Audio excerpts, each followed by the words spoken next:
Welcome to Dr. Roger and Friends, the bright side of longevity, hosted by three Ps in a podcast, Doc Roger, Teresa, and Danielle. Thanks for joining us for Coffee and Conversation.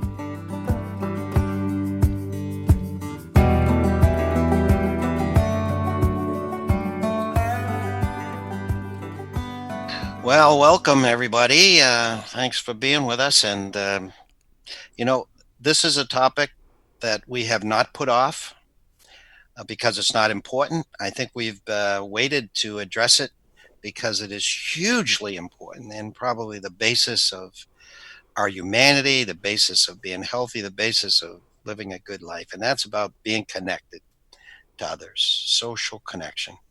It's huge, and it touches everything. Teresa, you were telling me a story that you read about a town in Pennsylvania, and I think it absolutely is just a beautiful entree to whatever we talk about today. Would you tell us that? You bet. Roseto. You're right. Eastern Pennsylvania. It was settled by immigrants from Italy in the 1880s. And for decades, the people of Roseto managed to preserve their old world traditions and lifestyles from Italy, from the old country.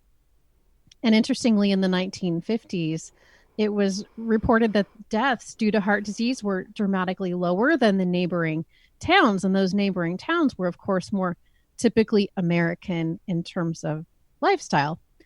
Now, don't get me wrong, the people of Roseto were smoking cigars and working in foundries and frying their meatballs and, enjoying their cheese and salami. So it wasn't what they ate and what they did wasn't terribly different from the other towns, but it was different in some key ways. And you've already alluded to it, Roger, but multi-generations living together, strong social ties, and nobody was alone or lonely because no one was ever without that overwhelming support and friendship of the village.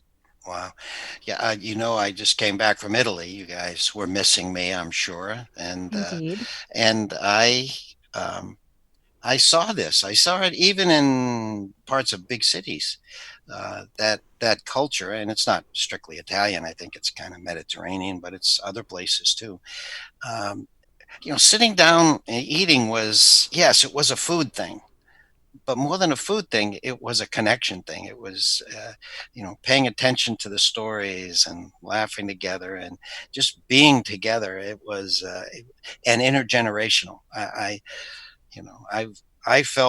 never felt that anyone had anything but interest in when I was speaking with them, even though my Italian was not all that good or their English wasn't all that good, but we did connect. So I'm not surprised to hear that, but that's hard to keep in today's world.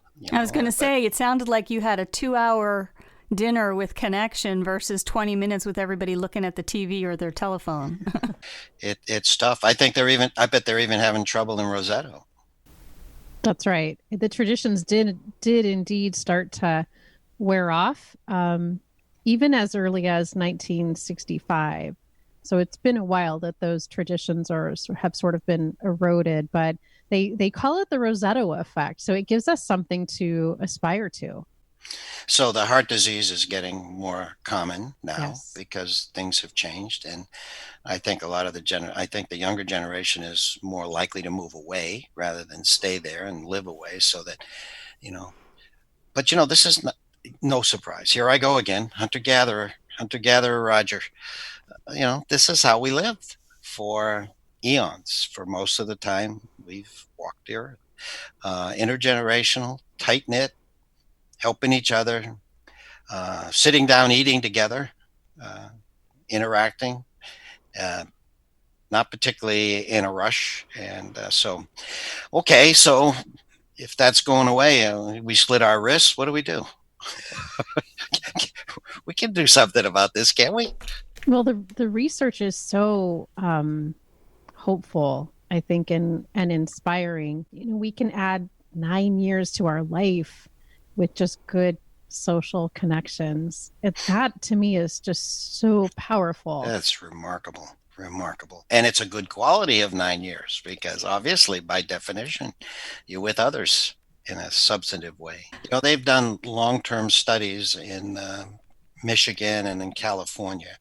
And if someone was not connected in a substantive way, that's having like 2 to 5 contacts, pretty good contacts. They spend quality time with. Some you could call at 2 a.m. if you needed them. And if you did not have that, you were anywhere from 2 to 5 times more likely to be affected with, okay, depression. You'd expect that. But what about, they saw dementia, heart disease, cancer? All the big players were related to that. And, they didn't understand why you were getting that. That didn't seem. There was research on post-heart attack victims. If they went back to a house where there was no one else living there, they were significantly likely to have a second one. Women who were recovering from breast cancer, if they had friends, they were much more likely to never have a second episode, and more likely if they didn't. It just goes on and on and on how much connection helps and how much lack of connection is harmful. Yeah, there's a ton of research out there now. They had a recent study with 20,000 people where they surveyed them, and more than half reported being lonely. 1 in 4 felt like no one understood them, and 2 out of 5 said they felt isolated or their relationships lacked meaning. So to your point, Roger, it didn't matter whether a person had 2 friends or 50 friends. It's only mattered that they felt like they had enough connection. So for some people, it might be 5 or 6. For some people, it might be just 1 true friend. But some of the other stuff is kind of staggering. Like you increase your risk of mortality by 26% if you feel isolated. And we've mentioned this before. It's like you're smoking 15 cigarettes a day. The risk factor is as high as smoking 15 cigarettes a day. But people are messy, right? And they hurt us and they disappoint us. But it's like you can't live with them, you can't live without them, right? No, in fact, I mean, the flip side there was a recent study in Germany. They talked to 1,200 people and they gave them some things to do to be happier. It was a happiness thing. It had nothing to do with loneliness. But the people who picked a personal goal that involved connecting with somebody, whether it's teaching somebody how to cook a meal, whether it was doing like a random act of kindness, it didn't have to be big things, were significantly happier than people who focused on goals that were for themselves. No, I'm not surprised. Let's think back. Okay, let's think back. Something that happened in our lives that was really memorable, pleasant, something we think of often, and you get those warm feelings. How many of those things happen totally alone? It usually involves people. And you've heard me before. I think we mentioned it in another podcast. But, as a physician, I privileged, I think. I didn't always think it was a privilege, but I was privileged to be with someone in their final moments on Earth before they passed. And, it's never about accomplishments or it's all about connection. And I've heard people who oncologists who's even see more death, and to the extent that someone has had a good connections, and you can say it simply that they were loved or loved, it makes the passing dramatically different from some depressing horrible event to something that is sort of a natural thing, but much more satisfying as you look back on your life. People, we're creatures. We're herd animals. We are, we like to think, the old westerns, the Clint Eastwood westerns, the loner, and goes, that was billed as something that was great. Well, not great. Even a cowboy will tell you they ride fence long enough, they start, their horse is everything. They start to talk about the world's problem with their horse or their dog or something. No, we do need others, no question. So what are the barriers? Okay, I mean, if this is something that's good for us, it makes us feel good. How did we ever get to this point where we're lonely? and where we don't seem to have the connections that we want.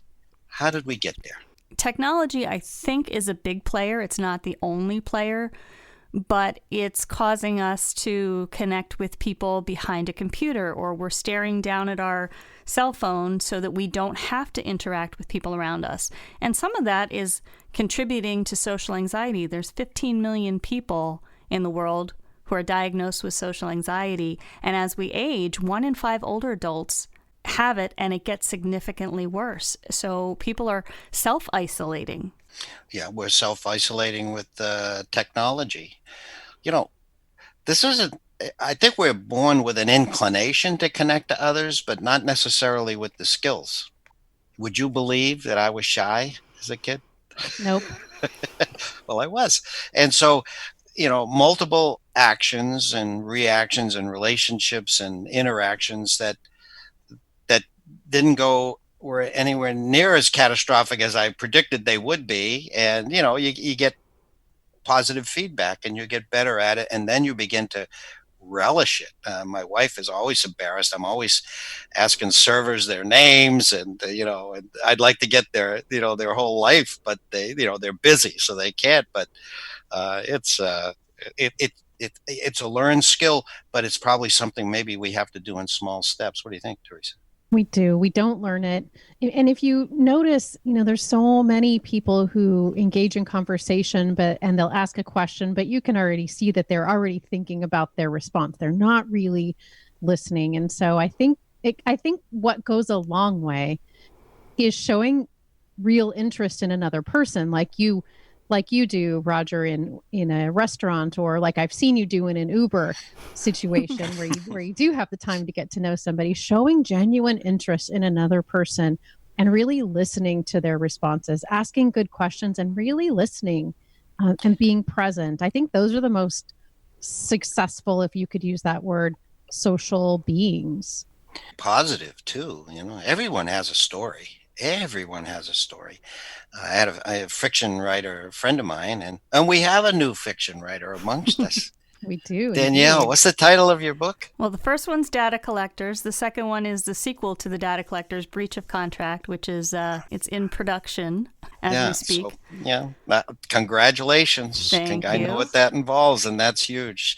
But I mean, these stories just didn't come out of the dark reaches of Danielle's mind. Oh, you'd be a surprised. Lot of them, well, some did, but a lot of them were based in fact, or at least related in some way to an interaction you had. Maybe you didn't meet someone who had horns and one eye, but if any of your characters do, but yeah, I think they're based on it. I'm just sometimes at a loss for words as far as how powerful this is. Stories.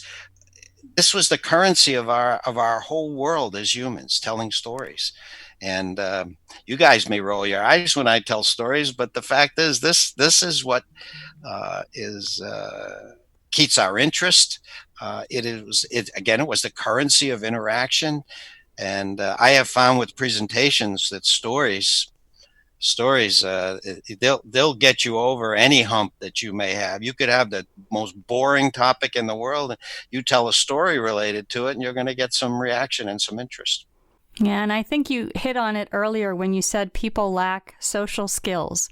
And I do believe that's changing, because growing up, I feel like the education system was much more about staying ahead and being the best. And, so you weren't allowed to let people see your flaws, where I'm hearing with friends of mine who have kids now, they're teaching kindness, compassion, tolerance. And these were kind of things that were not part of my experience. And I believe we're seeing the result of that now. And I know Teresa's talked a lot about, monitor your thoughts, because what ends up happening is you have all this self-deprecating stuff going on. Oh, I'm going to annoy that person, or I'm bothering them. And a lot of times, as you've found out, Roger, when you engage people, they're not bothered. They're actually happy you started talking to them. Absolutely. No, I have absolutely no doubt. And when I give a talk, people say, okay, well, what should I do to help connect more with people. I don't really have all the skills, but I want to connect. And so I usually tell them three things from my experience and from my reading. And I said, the first one you've already alluded to have compassion. We're all in this together. We're all doing the best we can. We're just getting through the night, so to speak. And yeah, we do some stupid things and we hurt people, but all in all, we're just doing the best we can. And it may be misguided and it may be different than you would do it, but tolerance and compassion. Forgiveness, I think, is a big one, because people are messy and they will hurt you. And so to forgive is incredibly important, And the last one, this is a big one, it usually gets a laugh. Give up the need to be right.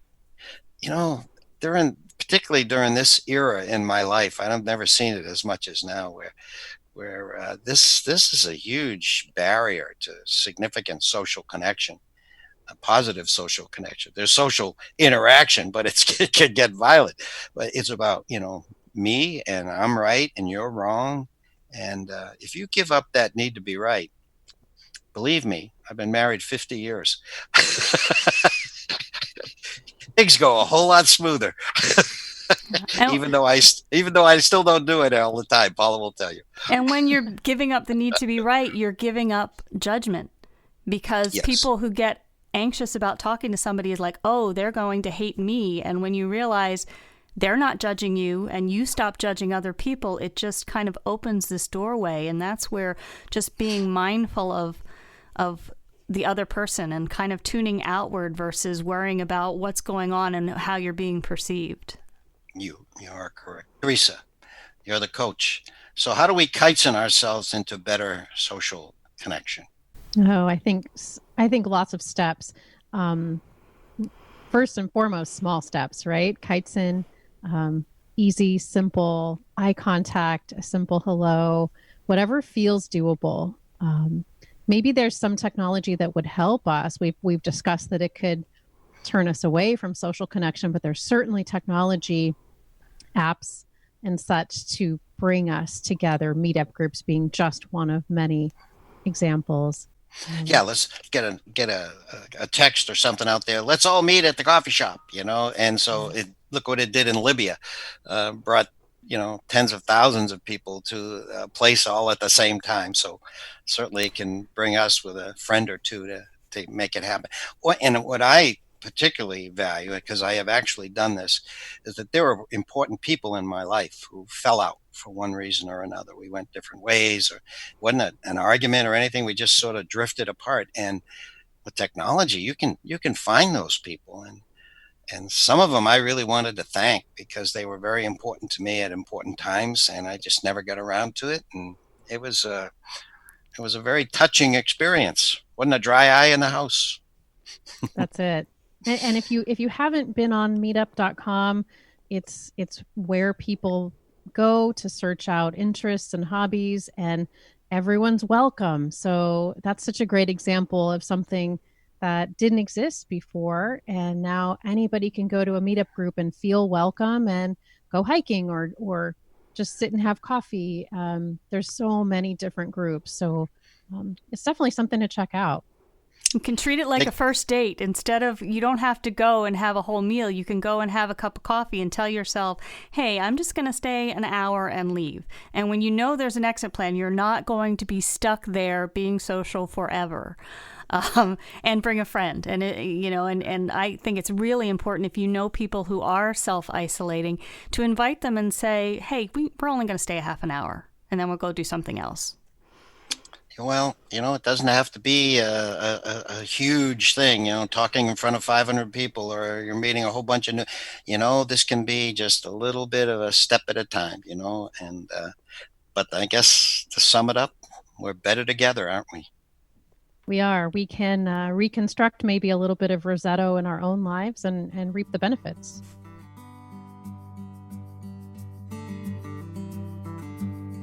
We hope this podcast is a source of inspiration. If you're ready to dive deeper into these concepts and really apply them in your life, join us over at Master Life. You'll have a personalized experience and lots of support to create your own long, bright future. mymasterlife.com. You've been listening to Dr. Roger and Friends, The Bright Side of Longevity. If you like the show, please rate and review, and be sure to click to follow.